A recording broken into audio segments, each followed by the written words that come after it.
So how do you take to the union after the invitation by the Union Home Ministry? All the ministers and MLAs has gone Delhi. So how would you take with this?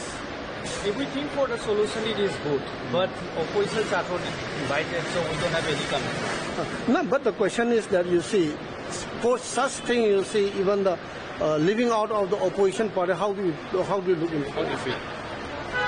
Yeah, let us see, because our is a very serious problem. There will be no comment at all as of now.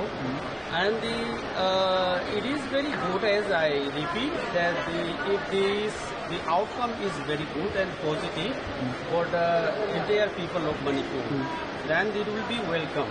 But there is no discussion at all, and there is no information to the part of the opposition. So there will be no comment in this matter. It is too early.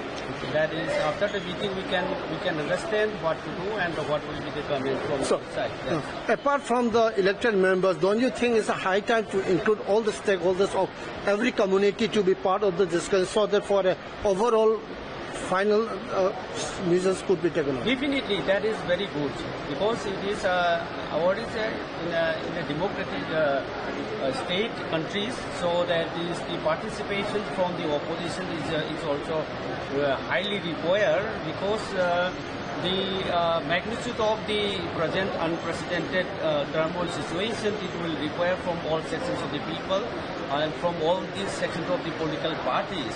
That will be very positive in case if it is happened then. So far it is too early to say anything, because after this outcome there will be some these ideas, so that we can say anything live if it is so. Thank you.